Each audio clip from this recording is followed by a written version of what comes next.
બાળકોને તાવ આવે, શરદી થાય તો માતા પિતા ચિંતિત થાય. બિલકુલ થાય છે અને દરેક માતા પિતા ચિંતિત થાય છે. બાળકને કેન્સર થાય તો માતા પિતાના માથે આગ તૂટી પડતું હોય છે. કઈ ઉંમરમાં બાળકને કેન્સર થવાના ચાન્સીસ છે? બાળકને જન્મથી લઈને કોઈ પણ ઉંમરમાં કેન્સર થઈ શકે છે. બાળકોમાં કયા કયા લક્ષણો હોય તો માતા પિતાએ ચેતવાની જરૂર છે? જો કારણ વગરનો વજન ઘટાડો થતો હોય, ભૂખ ના લાગતી હોય, બાળકોને વધારે થાક લાગતો હોય, શરીરમાં ક્યાંય ગાંઠો હોય, હાડકા સાંધાના દુખાવા થતા હોય તો ચેતવાની જરૂર છે. શું બાળકોમાં કેન્સર વારસાગત હોય છે? બાળકોનું કેન્સર વારસાગત નથી હોતું, એ જેનેટિક ડિફેક્ટ્સના લીધે થતું હોય છે. બાળકોમાં કેન્સર બાબતે માતા પિતાએ શા માટે ચેતવાની જરૂર છે? કેન્સર જેટલું જલ્દી ડાયગ્નોસ થશે એટલું જલ્દી એની ટ્રીટમેન્ટ ચાલુ થશે અને એટલા જ સારા આપણને રિઝલ્ટ્સ મળશે. ટેસ્ટ કયા કયા કરીએ તો જાણી શકાય કે કેન્સર છે? Blood test, bone marrow examination, sonography, ગાંઠની biopsy, CT scan, MRI scan. બાળકના કેન્સરથી પરિવારની ચિંતા કેટલી વધી જાય છે? બાળકનું કેન્સર એ પરિવારનું કેન્સર છે, કારણ કે પરિવારને ધ્યાન રાખવાનું હોય છે બાળકના ટ્રીટમેન્ટ વખતે. બાળકની માનસિક સ્થિતિ માટે પરિવારે શું ધ્યાન રાખવું? સારવાર સાથે નોર્મલ લાઈફ રાખવાનો પ્રયત્ન કરવો જોઈએ. બાળકોને થતા કેન્સરને લઈને લોકોમાં બિલકુલ અવેરનેસ નથી. બિલકુલ સાચી વાત છે અને તે જ માટે આ વિડીયો જોવો જરૂરી છે. હેલો ફ્રેન્ડ્સ, આપ જોઈ રહ્યા છો હેલ્થ ગ્રંથ. આ પોડકાસ્ટમાં ફરી એક નવી ઇન્ફોર્મેશન સાથે તમારી સમક્ષ હું ખ્યાતિ ઉપસ્થિત છું. પોડકાસ્ટમાં આજે વાત કરવી છે બાળકોના કેન્સર વિશે. સાંભળીને પણ તમને ચિંતા થવા લાગી ને? જો બાળકને તાવ આવે, શરદી થાય, ઉધરસ થાય તો પણ કેટલી બધી ચિંતા થાય છે. તો આ તો ભાઈ વાત કેન્સરની કરવાની છે આજે. પણ ચિંતા ના કરશો, અમારી સાથે જે ડોક્ટર છે એ તમને બધા જ નિદાન સાથે કઈ રીતે તમારું બાળક કેન્સર જેવા જોખમી રોગમાંથી પણ બહાર આવી શકે એવો પ્રયત્ન કરી શકીએ છીએ તેની વાત કરીશું. અમારી સાથે છે ડોક્ટર ક્રિશા શાહ, જેઓ પીડિયાટ્રિક ઓન્કોલોજિસ્ટ છે. આપનું ખૂબ ખૂબ સ્વાગત છે પોડકાસ્ટમાં. થેન્ક યુ મને અહીંયા ઇન્વાઇટ કરવા માટે. ડોક્ટર, સૌથી પહેલો સવાલ, બાળકોમાં કેન્સર આ જ કેટલો મોટો સવાલ છે કે બાળકોને પણ કેન્સર થઈ જાય? તો બાળકોમાં કેન્સર મોટાઓના કેન્સર જેટલું કોમન નથી, પણ અત્યારે જેમ જેમ ડાયગ્નોસ્ટિક ટેકનિક્સ વધારે છે આપણી પાસે, એમ બાળકોના કેન્સર બી ડાયગ્નોસ થવા માંડ્યા છે અને કેન્સર જોવા મળે છે અને તેની ટ્રીટમેન્ટ પણ છે. બાળકોનું કેન્સર અને મોટાઓનું કેન્સર, આ એક ક્વેશ્ચન હું એટલા માટે પૂછું છું કે શું તફાવત હોય છે તેમાં? તો બાળકોનું કેન્સર મોટાઓના કેન્સર કરતાં ઘણું અલગ હોય છે.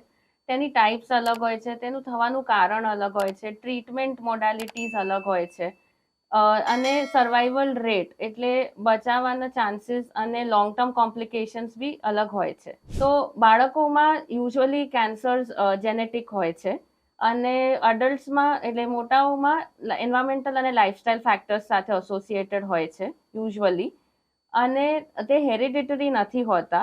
જ્યારે બાળકના શરીરમાં સેલ્સ ડેવલપ થતા હોય ત્યારે તેમાં જેનેટિક ડિફેક્ટ્સ થાય છે. એના લીધે બાળકોમાં કેન્સર કોઈ પણ ઉંમરે થઈ શકે છે.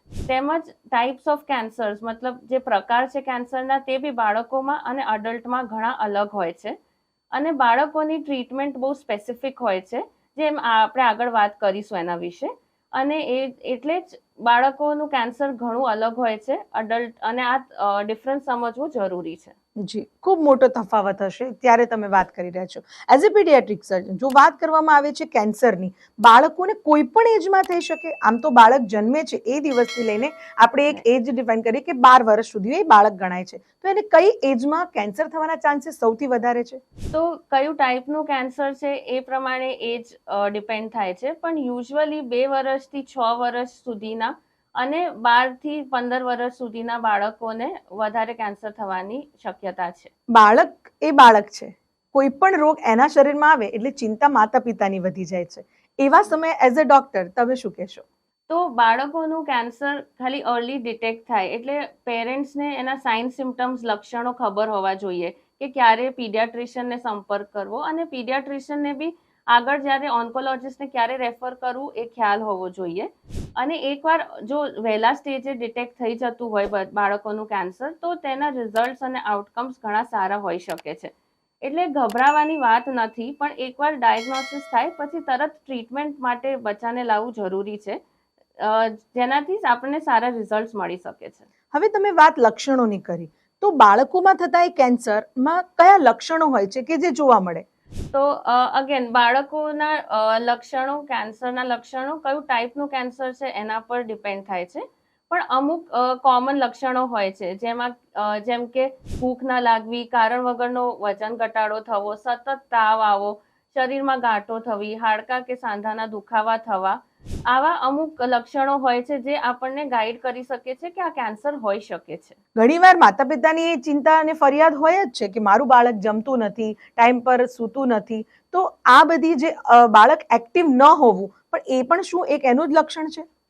એટલે બની શકે છે, પણ જો સતત એટલે 3 મહિનાથી વધારે જો બાળકનું વેટ લોસ થતું હોય, એનું જે આપણને પહેલું વેટ ખબર હોય એનાથી 10% 10% વેટ લોસ થયું હોય અને બાળક બિલકુલ જ ના ખાતું હોય તો પીડિયાટ્રિશિયનને બતાવવું જરૂરી થઈ જાય છે. અત્યારની જે લાઈફ છે એમાં મોટાઓની વાત કરીએ, એડલ્ટની જ્યારે વાત કરીએ છીએ તો જીવનશૈલી બંનેની બદલાઈ છે. એ બાળકોની પણ હોય કે એડલ્ટની પણ હોય. બાળકોની જીવનશૈલીની અંદર મોટા ભાગે ફૂડ, એને તમે કેટલો મોટો ભાગ ગણો છો કેન્સર માટે? તો બાળકોના કેન્સરમાં આખા વર્લ્ડમાં 98% કેસીસમાં આપણને કોઝ એનું કારણ ખબર નથી. એ જેનેટિક છે એટલું આપણને ખબર છે, પણ મોટા લોકોની જેમ એનું લાઈફસ્ટાઈલ કે ફૂડ કે એન્વાયરમેન્ટ ફેક્ટર્સ સાથે કોઈ રિલેશન નથી હોતું. જનરલી આપણે કહેતા હોઈએ છીએ કે જંક ફૂડ ખાય એટલે શરીરમાં કંઈ ની કંઈ બીમારી આવે અત્યારથી જ, અને મોટા ભાગે નાના બાળકોમાં એ વધારે પેકેટ ફૂડ કે જંક ફૂડ્સમાં વધારે આગળ વધતા હોય છે. એમાં આપણે જોઈએ છીએ કે ઓબેસિટી, તો શું એ બધા ફેક્ટર કામ કરે છે કેન્સરમાં? ઓબેસિટીનો કોઈ રોલ નથી કે ફૂડનો બી મેં જેમ કીધું એમ કોઈ જ રોલ નથી. એ જેનેટિક ડિફેક્ટ જ છે અને આખા વર્લ્ડમાં અત્યારે રિસર્ચ ચાલી રહી છે કેન્સરનું કારણ શોધવા માટે. હવે બાળકને કેન્સર થાય છે અને જો એક કયા સ્ટેજ ઉપર તેની સારવાર શરૂ કરવામાં આવે છે, આપણે ત્યાંથી શરૂઆત કરીએ. ઓકે, તો જેમ અગર જો મેં જે લક્ષણો કીધા એ હોય અને પીડિયાટ્રિશિયન પાસે જાય કે એમના જનરલ પ્રેક્ટિશનર પાસે જાય તો એમને જો ડાઉટ લાગે તો એમને તરત પીડિયાટ્રિક ઓન્કોલોજિસ્ટને રેફર કરવું જોઈએ. કારણ કે જો જેટલું વહેલું આપણને ડાયગ્નોઝ થશે, જેટલી વહેલી આપણને બીમારી કઈ ટાઈપની છે ખબર પડશે, એ પ્રમાણે કેન્સરની ટ્રીટમેન્ટ આપણે ચાલુ કરી શકીશું. અને કયું ટાઈપનું કેન્સર છે એના પ્રમાણે ટ્રીટમેન્ટ પણ ડિફર કરે છે. ટેસ્ટ કરાવવામાં આવે છે? તો કયું ટાઈપનું કેન્સર છે અગેન એના પર થાય છે, પણ અમુક બ્લડ ટેસ્ટ કોમન છે, બોન મેરો એક્ઝામિનેશન કોમન છે, સીટી અને MRI સ્કેન કોમન છે, પેટ સ્કેન કોમન છે, એ જોવા માટે કે કેન્સર ક્યાં ક્યાં ફેલાયું છે. અને જો કોઈ ગાંઠ હોય, સસ્પિશિયસ ગાંઠ હોય તો એની બાયોપ્સી કરીને ટાઈપ ઓફ કેન્સર કે કઈ શેની ગાંઠ છે એ જોવામાં આવે છે. બાળકને સામાન્ય ઇન્જેક્શન લેવા માટે દવાખાને લઈ જવું હોય ત્યારે પણ બાળક પોતે પણ ડરેલું હોય છે, માતા પિતાની ચિંતા પણ હોય છે. ત્યારે આટલા જે બધા ટેસ્ટ અને એના પછીની સારવાર, એ વખતે બાળક અને માતા પિતાને કઈ રીતે આપ સજેસ્ટ કરો છો? શું એમને ખાસ ધ્યાન રાખવું? તો બાળકોનું કેન્સર પહેલા આપણે ડાયગ્નોઝ કરવું જરૂરી છે. જેટલું વહેલું ડાયગ્નોઝ થાય, જેટલી વહેલી ટ્રીટમેન્ટ ચાલુ થાય એટલું સારું છે. તો એકવાર ડાયગ્નોઝ થયા પછી એની ટ્રીટમેન્ટ ચાલુ થાય છે, કાં તો કીમોથેરાપી, કાં તો રેડિયેશન થેરાપી, કાં તો સર્જરી. કઈ ટાઈપનું કેન્સર છે, કયા સ્ટેજમાં છે એના પર ડિપેન્ડ કરે છે. અને એકવાર કીમોથેરાપી ચાલુ થઈ તો બાળકોનું ઇમ્યુન સિસ્ટમ, મતલબ ઇન્ફેક્શન ફાઇટ કરવાનું જે સિસ્ટમ છે એ સપ્રેસ થઈ જતું હોય છે, દબાઈ જતું હોય છે. એટલે એને બહાર નહીં જવાનું, કોઈને શરદી ખાંસી હોય તો એને દૂર રહેવાનું, બહાર ક્યાંય બી જાય તો માસ્ક પહેરીને જવાનું, ક્યાંય બી ઇન્ફેક્શન જેવું લાગે તો તરત હોસ્પિટલે રિપોર્ટ કરવાનું, એ બધું ધ્યાનમાં રાખવા માટે જરૂરી છે. ડૉક્ટર, આપે કહ્યું છે કે કેન્સર, અને આપણે બધા જાણીએ છીએ કે કેન્સર જેવી બીમારી એક વખત ઘર કરીએ, ઘરમાં કોઈ પણ વ્યક્તિને હોય એટલે આખું ઘર જે છે એમની માનસિક સ્થિતિ થોડીક નબળી પડી જતી હોય છે. એવામાં પણ બાળક, હવે એનું ભણતર, એની જીવન દિનચર્યા, એ બધામાં પણ ઇફેક્ટ થાય. વાલીઓને શું મેસેજ તમારો? તો બાળકોનું કેન્સર જેમ કહેવાય છે કે આખા ફેમિલીનું કેન્સર છે, કારણ કે આખા ફેમિલીએ કોન્ટ્રીબ્યુટ કરવું પડે છે બાળકની ટ્રીટમેન્ટ માટે. એને સપોર્ટ આપવો પડે છે, psychological support, emotional support, social support, એ બધું જ જરૂરી છે, કારણ કે ટ્રીટમેન્ટ સારી થઈ શકે એના લીધે. તો બાળકોને જેમ આપણે કોવિડ આવ્યું ત્યારથી online schools, work from home બધું ચાલુ થયું છે, તો એ એક રીતે સારું છે. એટલે હું મારા બધા જ પેશન્ટ્સને એડવાઇસ કરું છું કે લોકો ઓનલાઈન સ્કૂલિંગ કે ઓનલાઈન ટ્યુશન ક્લાસીસ ચાલુ રાખે, એટલે એમને નોર્મલથી બહુ અલગ ના લાગે. ભલે બીમારી છે પણ એની ટ્રીટમેન્ટ ચાલે છે, પણ સાથે સાથે એના નોર્મલ લાઈફ પર કંઈ ઇફેક્ટ ના થાય.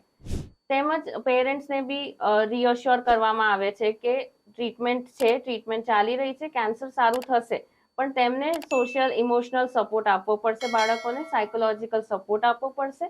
અને અમારી પાસે કાઉન્સિલર્સ બી હોય છે, ચાઇલ્ડ કાઉન્સિલર્સ બી હોય છે, જેની પાસે અમે રેફર કરતા હોઈએ છીએ ફેમિલી અને બચ્ચાને ઇમોશનલ સપોર્ટ માટે.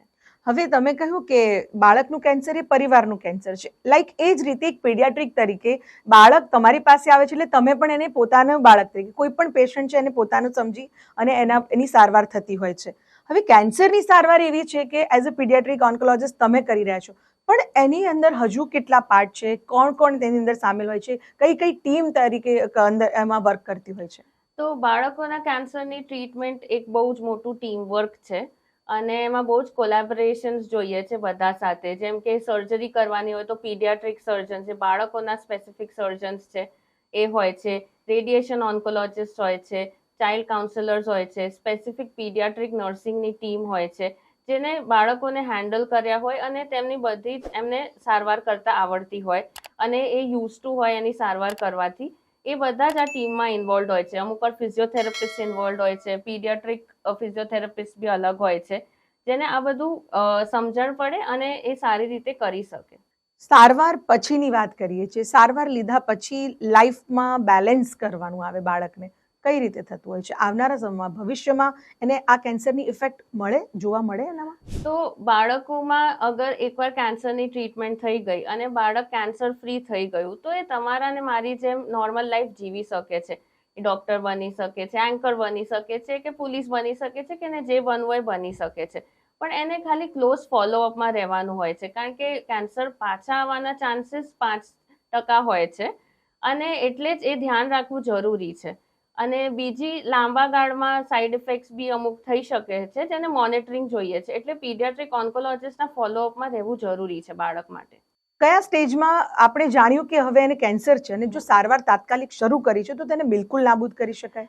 એટલે લો રિસ્કમાં, એટલે સૌથી પહેલો જે સિમ્ટમ આવે અને તે ડાયગ્નોઝ થાય એટલે લો રિસ્ક હોય યુઝ્યુઅલી, તો એમાં એકદમ ટ્રીટમેન્ટ પોસિબલ હોય છે કે 95 to 96% આપણે એને નાશ કરી શકીએ છીએ કેન્સરને.